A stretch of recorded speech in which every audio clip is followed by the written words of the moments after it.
ગુજરાતના જાણીતા સિંગરના વિવાદમાં અચાનક જયભાઈ વસાવડા કૂદી ગયા છે અને કિંજલબેનને અને ધ્રુવીનભાઈને સમર્થન આપી રહ્યા છે અને સામાજિક લગ્ન વ્યવસ્થા ઉપર સવાલો કરી રહ્યા છે.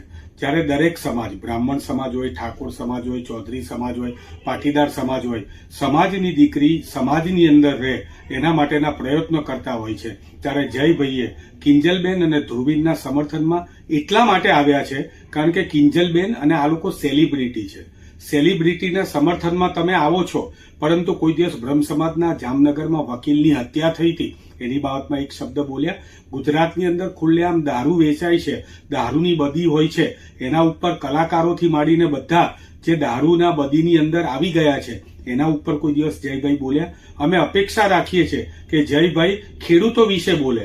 આટલું મોટું ખેડૂતનો કાંડ થઈ ગયો કે જેની અંદર ખેડૂત પોતે પોતાના ઉપર પથરા બાંધીને કૂવામાં આત્મહત્યા કરે છે.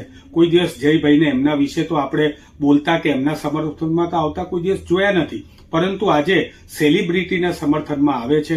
મને લાગે છે કે પબ્લિસિટી સ્ટન્ટ માટે થઈને કિંજલબેનના સમર્થનમાં આવવું એ મને લાગે છે યોગ્ય નથી. છતાં પણ એમની મરજી. આગળના દિવસોમાં ગુજરાતની જનતા જ એમને કહેશે કે કોને કેવા સમર્થનમાં રહેવું.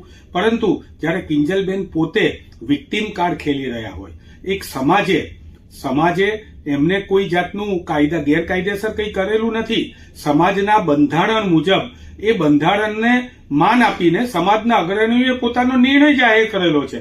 ક્યાં કિંજલબેનના ઘેર કોઈ ટોળું લઈને ગયું, ક્યાં કિંજલબેનના ઘેર કોઈએ પથ્થરમારો કર્યો, પણ જયભાઈને તો કિંજલબેન સેલિબ્રિટી છે એટલે એમને બચાવવા માટે કૂદી પડવાનું હોય. આજ સુધી આપણે ગુજરાતમાં ખેડૂતોની આત્મહત્યા મુદ્દે હોય, ખેડૂતોના ભાવના મુદ્દે હોય, બેરોજગારીના મુદ્દે હોય, દારૂના મુદ્દે હોય, મહિલાઓના અત્યાચારના મુદ્દે હોય, હવે અપેક્ષા રાખીએ કે જયભાઈ આવા બધા પણ મુદ્દે પોતાના વક્તવ્ય આપે.